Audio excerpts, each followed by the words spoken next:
Hi, my name's Dee and welcome to Sunchild Tarot. Now this is your full moon gods at play reading for the full moon in Cancer on the January the 10th. Now this is a longer reading. Oh, by the way, this is the same introductory blurb for all of them. So there'll be a timestamp down below to jump ahead to the reading. It's for the reading in whatever the title is down there. What's your sun, your moon, your rising, maybe your Saturn. Because on the 10th, we have the full moon in Cancer opposite a stellium of planets, a lot of planets. In Capricorn, it's opposite Mercury conjunct the Sun. It is opposite the upcoming, well, close to opposite the upcoming Saturn-Pluto conjunction. Jupiter is around there somewhere. It's not quite opposite. Uranus is somewhere else in the chart, but it's turning direct. So that's the planet of the unexpected. And of course, if I didn't just mention, there's a lunar eclipse. Now, eclipses, the effects depending on, depending on who I'm listening to, eclipses can affect for up to 6 months with the solar. And then I've heard up to 6 months or up to 3 months with the lunar. As I've said before, I'm not an astrologer. Go to an astrologer of your choice. Have a listen about the upcoming lunar eclipse because it offers some really good stuff and some not so good stuff, especially since 2 days later, smack bang, there's the peak of that Saturn-Pluto conjunction. It actually, they're already conjuncted, but the peak of it is on the following Sunday. So Cancer, it's all about the home, it's all about feelings, it's all about family, it's about nations, because again, there's that family feel. So let me bring up the cards and let's see what gods are supporting you. They're the ones that lift you up on the bottom row of the spread, and the gods that are working against you or suppressing you, pushing you down away from the divine on the top row of the spread. Let's bring up the cards. Okay, Capricorn. Standing against you, or the gods that are opposing you, or between you and your divine purpose, we have Rhea, the mother of Zeus, with protection, Maui with discovery, Hermes with journey, Inara with trickery, and the sirens themselves with temptation. But the gods that support you, as you can see, there's 3 cards here, so you've got plenty of gods on your side at the moment. Hemera with rebirth, the goddess of the day, Nuada of the silver hand with perfection, Asclepius with healing, his father Apollo, the god of light, and Poseidon with avarice. Avarice may seem a strange thing to have on your side, but keep your eyes on the prize.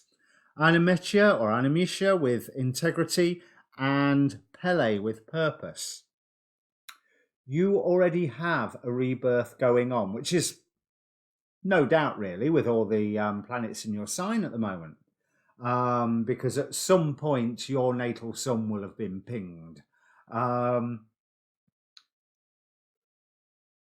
be careful about, I'm getting 2 things from the Rhea. It's someone hiding something from you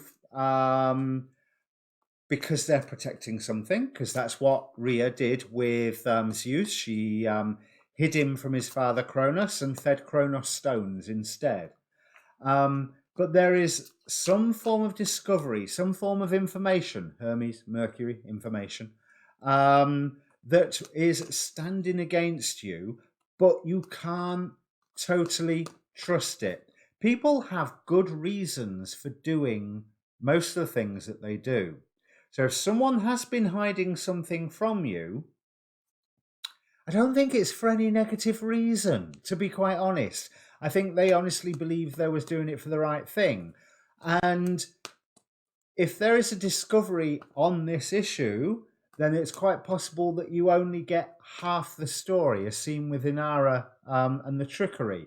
And you may well be tempted to react in a fashion that doesn't necessarily work. You can overthink, and that's what Animetia is telling us. You can overthink things that you discover, especially since discovery and Hermes are standing against you right now, yeah, the information you may have may well be true, but it's not all of it. It's lacking context, or it's lacking some essential fact that will make it all make sense. Do not be tempted to act on it yet. The element of, yeah, stick with your own rebirth that's already in process. And if this adds some fuel to that rebirth, that's fine.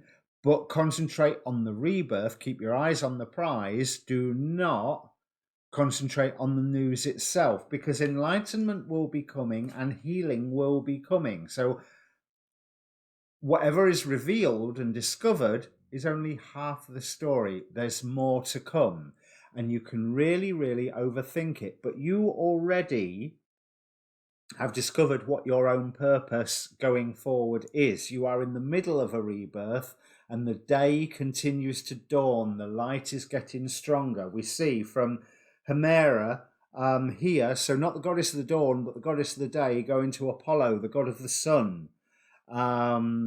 Pele, she's a volcano goddess, but the fire, the warmth, the change, the heat, the passion. So let's see what the tarot have to say. Right, whoever it was that hid something from you, they were doing it for the right reasons. I was right about that. But there is a new beginning being offered to you, which by somebody else, on the basis of this information, that you should ignore. Simple as that. You should ignore it, because they haven't got your best interests at heart. Whoever is wanting to get you to react to this information, because it's only half the information. It is the opportunity to start putting some secrets and lies to rest, but there is going to be a period of conflict to start off with that's going to make you feel quite defensive, and you're tempted. You are tempted to move on to a whole new dream, a whole new direction, and I'm feeling that that's an element of throw the baby out with the bathwater. Concentrate on yourself. Look at yourself in this situation. Look at what you are trying to achieve, and with the information that you have been given, have a look how you feel, but be aware that as more information comes out, you are going to feel differently. So it's like you are slowly building a jigsaw puzzle, or slowly building that Jenga tower. When you build the top of it, or you build the full picture, it's going to be different than what it looks like right now. And you should enjoy and examine every stage of the process, but with an eye of, how am I? Am I okay with this? If I am not okay, why am I not okay? How can I get back to feeling okay? That's the important thing. How can I get back to feeling okay? Not, what can I do about it? How can I change this? Who do I need to shout at? Who do I need to get revenge on? Or, there's, what do I need to change about my life? No, nothing, because there's more information to come. It's going to take time. Just every piece of information that comes out, concentrate on yourself, but concentrate on your material world, on your day-to-day living, and just on the journey towards being okay. And you don't need anybody else to be okay, and you don't need anybody else's information to be okay, and you don't need all of the answers to be okay if you are able to be okay and still be aware of a sense of mystery. And that is what creates, Ace of Wands, the whole new beginning. That is what really brings that perfection that Nuada offers to you into being. And then you only need to cut out whatever you need to cut out, but cut out, I think, the person who's saying, well, have you heard this? And you say that, and whatever, you need to come this way in this new direction and stuff all of that. No, you've already set your path. Keep your eye on the prize. Stick with it. Okay, so comment down below if that makes sense to you, and keep your eye open for the waning moon reading, which may appear on this side, one of those end screen things. In the meantime, enjoy the eclipse.